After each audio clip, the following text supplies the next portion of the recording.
Hello, good evening. Scottish campaigners have welcomed the announcement that the UK government will review the medicinal use of cannabis. Karen Gray, whose 5-year-old son has a rare form of epilepsy, said it was great news that she could now make a case for him to receive cannabis oil. Here's our health correspondent, Lisa Summers. Both Karen Gray and Emma Fitzharris want access to cannabis oil for their children. Their sons have Douce syndrome, a severe form of epilepsy. Karen's son Murray has had an exhausting night. I had loads and loads of seizures last night, through the night, so obviously we're absolutely shattered today. And he's quite shaky this morning as a result, so he hasn't been able to go into school for the 2 hours that he goes in for. Yeah, it's a horrible thing. I mean, it's just an absolute nightmare living with this. Murray can have hundreds of seizures a day, often short lapses of consciousness, but sometimes more serious. His mum believes cannabis oil could help relieve his symptoms. This weekend, the Home Secretary intervened so that another boy with epilepsy, Billy Caldwell, was given access to the drug. Cases like Billy's, Alfie Dingley's and others like it. Today in Parliament, he announced a review of cannabis for medicinal use. Joanna Cherry. There were questions about how up to 10,000 other families might seek access to treatments. What these individuals and their families are worried about is the bureaucracy and the hurdles that have to be crossed to get access. So can he give me some assurance that his review will be focused towards looking at removing bureaucracy? I believe that with the expert panel will make a huge difference. The whole purpose of that is to make it as smooth and as quick as possible, based on medical advice at all points. In Edinburgh, the campaigners were meeting MSPs this afternoon when they heard the news. Great, really, really good to help him be able to go back to school and not have seizures, everybody else's children. You know, there's so many people out there that could really benefit from this, so it's a great positive step. Back at home, and Karen and Emma are working out the next steps for them, but they say it's a positive turn towards a treatment that could have life-changing effects. Lisa Summers reporting Scotland, Edinburgh. The director of Glasgow School of Art says the fire-ravaged building will be saved in some form. An expert team from the school has had a chance to look around the historic Mackintosh building following Friday's blaze. Our arts correspondent Pauline McLean has more. From the air or the ground, the devastation is clear. 4 days after the fire, this is the closest that we've got to the Mackintosh building. And as you can see, the east elevation, which survived largely unscathed in the 2014 fire, is now badly damaged. The roof, the interiors, all seem to be gone. But there are little glimpses of hope around the building, like the weather vane and the ironwork around the windows. It can be rebuilt. We've got very close to rebuilding it from the previous fire. We've got a very experienced team now that understands this building intimately, but rebuilding it is going to be a very, very complex process.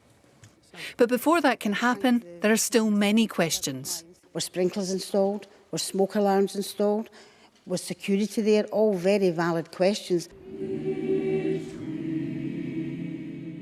Voices united before to raise funds. This time around, the task will be even greater, but the determination remains. No question, it is a working art school. It's always been a working art school, and when it comes back, it will be brilliantly as if it's come out of the box from Mackintosh, just finished it. Sorry about the delay. For now, the entire site is still closed to the public and to local residents, and maybe for some time to come. Pauline McLean reporting Scotland, Glasgow. Scotland's Brexit minister said he'd be open to the idea of international mediation to broker a deal with Westminster over Holyrood powers returning from Brussels. Mike Russell accused the UK government of acting as if they had direct rule over Holyrood, but his claims have been dismissed by UK ministers. Here's our political editor, Brian Taylor. Mike Russell demanded talks to rebalance power after the Commons voted to retain control for up to 7 years of key devolved issues like farm funding after Brexit. Would the Scottish Government be open to some kind of international mediation process? Because it's very clear that at the moment the UK Government simply isn't listening. Cabinet Secretary. Yes, I think the Scottish Government would be keen to Under questions, the Minister agreed that international arbitration might help, although he suspected that wouldn't suit the UK Government. He's right. UK sources ridicule the notion. Mr Russell said the row was another example of Westminster ignoring Scotland.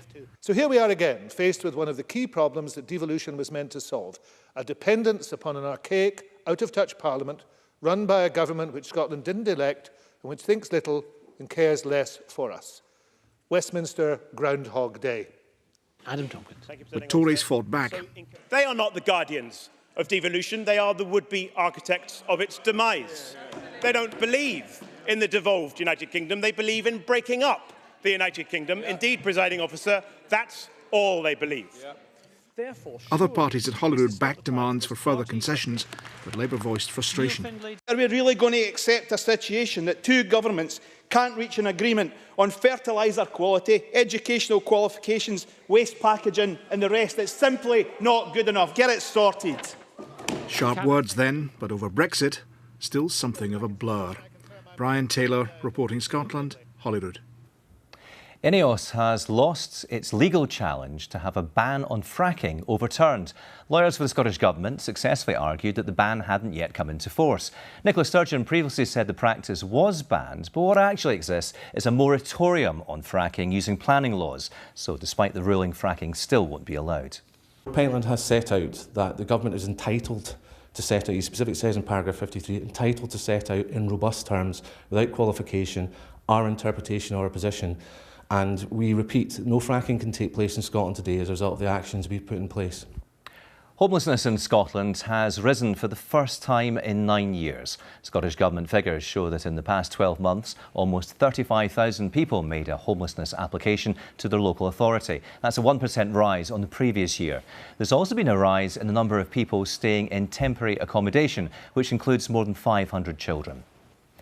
The Scottish Government has announced an independent review of the way complaints against the police are handled.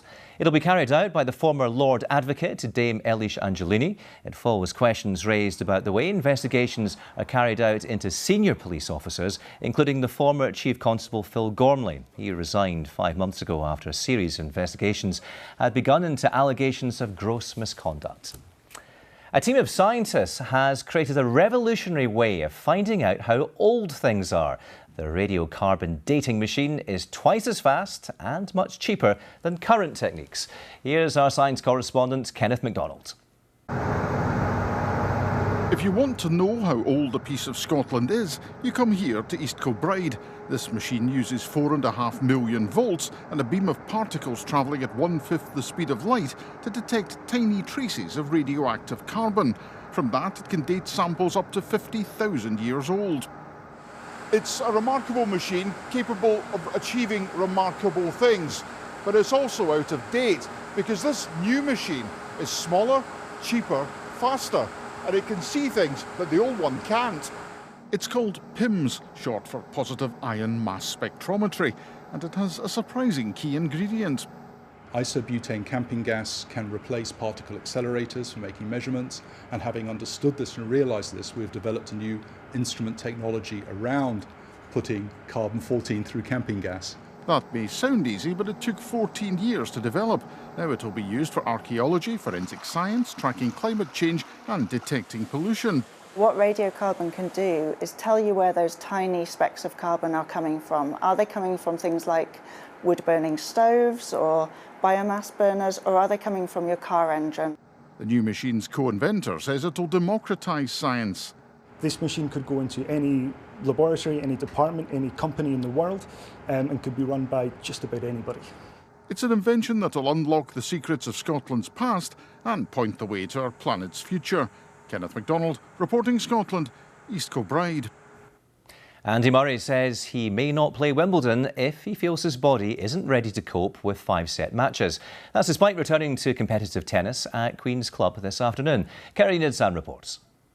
Well, what a day we've had here in West London. Queen's Club's all quiet just now, but it wasn't when Andy Murray walked on court. What a moment for him. The question was, could he pull off an unexpected win against Nick Kyrgios? Well, it was looking good for Andy Murray when he took the first set 6-2. He lost the second set though, Kyrgios coming back to take that in a tie-break. And then in the third, well, what drama. Andy Murray managed to save a couple of match points when it looked like it was all over for him. But eventually, when the third match point came Kyrgios's way when Andy Murray was 5-6 down in the third and deciding set. A double fault from Andy Murray, game, set, match Kyrgios, but afterwards he dropped an interesting hint about Wimbledon, suggesting that he may not play because he's not sure yet whether his body is ready for best of 5 sets matches. The positive thing at Wimbledon is obviously you have a day off in between the matches, but also, you know, if today's match was a 5-setter, that could have been another hour and a half, you know, 4 hours, 4.5 hour match, and whether my body's ready for that just now, I'm not sure. Fascinating then from Andy Murray. He will want to play at Wimbledon, which begins a week on Monday. He may play a tournament in Eastbourne next week to try to get more matches under his belt, or he may decide that he's just not quite ready to take on his home Grand Slam over there in SW19. Kerry Nidsan reporting Scotland at Queen's Club in London. Celtic will play the Armenian side FC Alashkert in the first round of this year's Champions League qualifiers. The teams haven't met before, but the Armenians beat St Johnstone in a past Europa League qualifier. If Celtic get through to the second qualifying round, they'll face Rosenborg of Norway or the Icelandic champions Valur Reykjavik. Rather dull-looking picture behind Christopher tonight. Is that a sign of things to come, or things just been? It doesn't shout summer, does it? No. But hopefully things looking up. Thank you very much indeed. Hello there. Yes, this was taking a little bit earlier this evening as rain moves in across the country, giving us a fairly soggy night. But it's moving through at a pace, and come tomorrow morning, it's already starting to edge out towards the North Sea. Perhaps a few spots in towards Edinburgh, the Lothians and the borders, South Lanarkshire as well. But north and west of here, some sunshine for Glasgow up towards Perth, maybe Dundee as well. Some thicker cloud through parts of Murray and Aberdeenshire, still some outbreaks of the overnight rain clearing through, and then showers edging in towards the Western Isles. Some cloud through parts of Caithness and Sutherland and the Northern Isles with some showers or showery rain, but clearing. And actually tomorrow is an improving day for many of us, certainly across central and southern parts. That cloud thinning and breaking, some sunshine coming through, but a rash of showers through the Highlands and Islands and edging east. Across the UK as a whole, it's fairly cloudy. Some spots of rain in towards parts of the West Midlands and Wales. In the southeast, temperatures still in the mid-20s like today, so really quite warm. Improving for Northern Ireland with some sunshine, although a breeze from the northwest, moderate in strength. And for us by mid-afternoon, for the central belt and south, some sunshine, 16-17 degrees. Further north, a rash of showers, some heavy, perhaps the odd rumble of thunder.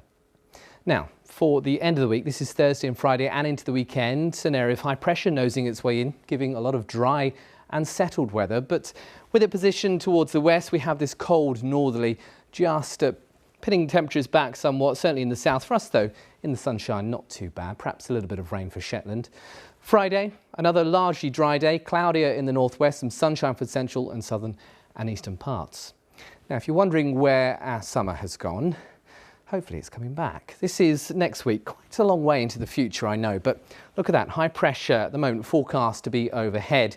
And with it just sort of moving its way eastwards, that means we'll drag in warm air from the near continents, and by warm, I mean perhaps mid, maybe high 20s next week.